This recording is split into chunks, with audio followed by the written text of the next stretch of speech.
Guys, Marc, Stein, and Jake Fischer of the Stein line are reporting that the Grizzlies are reportedly interested in trading for Jordan Hawkins, and that obviously the Pelicans are exploring trade options for Jordan Hawkins. I think Memphis would be the great spot for him. I also think New Orleans just was not a great fit for Jordan Hawkins. Hey, they tried so many times. I mean, it was out of necessity, but so many times for a guy who in college we all knew wasn't really a ball handling guard. Did they make him their primary ball handler? He averaged 5 points and just under 2 rebounds last year. And Jordan Hawkins is someone, in my opinion, who can be an NBA shooter. He's 6'5". He's got NBA size. I think going to a team like Memphis, where he'll have the opportunity to get reps in and be in a organization that really will value his shooting and spacing, but also have an opportunity to get his restricted free agency rights if things go well. So it's not like a Jake LaRavia situation. And Jalen Wells and Cedric Howard, Jeremy Grant would really, I mean, Jeremy's probably playing more forward. So I really see Jalen Wells and Cedric Howard are their only true swingmen, guys who play the 2 or the 3. Because I would say Ty Jerome, Cam Spencer, Walter Clayton, AJ Johnson, Scottie Pippen are all guards.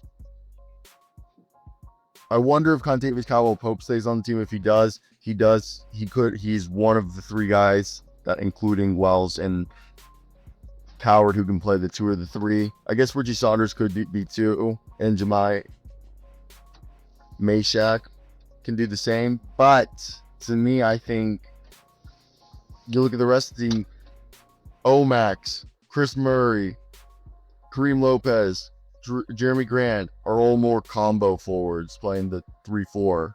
So bringing in Jordan Hawkins, who is a 2-3 in my opinion, he'd have the opportunity to come in and play, which he, I think, just needs a consistent role. He's had different coaches, and just being on a team that's trying to compete, dealing with guard issues, forcing him to play. Like his rookie year, they had him out there at times. It felt like just trying to like be a secondary playmaker and create. And he shot for his career league average, who was just above league average his rookie year. Then the second year was just real bad. I mean, he averaged more points, but he was a plus his first year. Like there was growth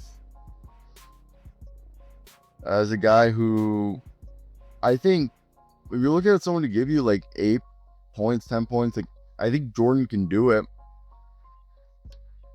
I wonder at this point, going into year 4, what do you expect? I think you're hoping for a guy, if you're trading for him, that he'll be able to capitalize on the shooting. Like he is a great movement shooter, and he's a good spot up shooter. He just hasn't had a lockdown role, but he still has untapped potential.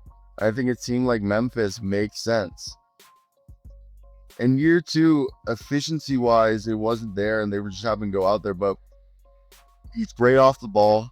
He can use staggered screens and angles to get himself into position. He's got great footwork. He just lets it fly. And in transition, he runs the floor well. He can sprint to the perimeter, to corners, build the lanes, draw some gravity. And I think the 3-point shot inconsistency has been the result of the role.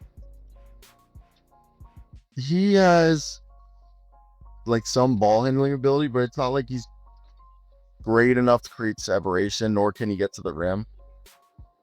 And he isn't bad defensively, but look, he's on an expiring rookie contract. He'll have an option for a restricted free agency next year, but if he can build himself as a bench spark plug who can stretch defenses and provide a lift with the outside shooting in the upper 30%, there's like a role for him in the NBA. And I don't think people need to overreact.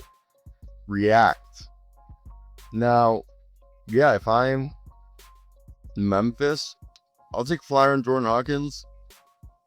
That's $7 million.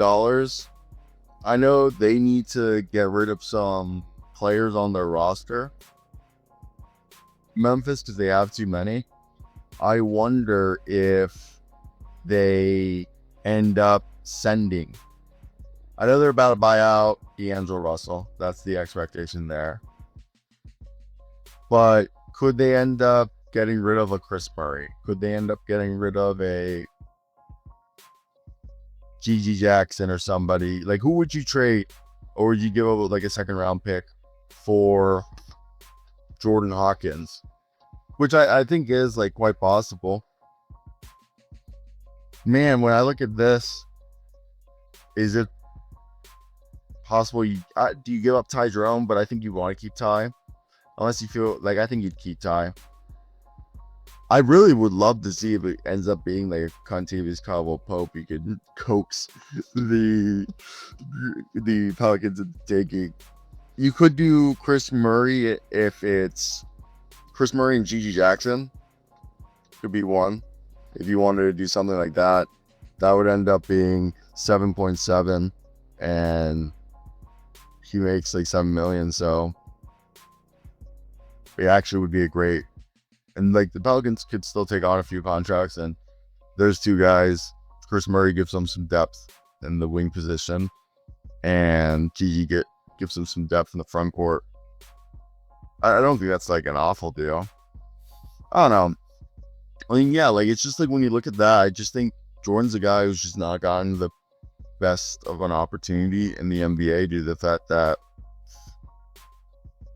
he's a guy that I think has immense potential, but due to circumstances has not been given a consistent role. And that's really just like held his development back from, I think, what would have been a lot more potential than most people would have thought. I mean, this is a guy, Jordan Hawkins, that not only was he a key part of a team in college basketball in which he won a national championship in 2023, but he was the 14th overall pick. Shout out my Baltimore boy.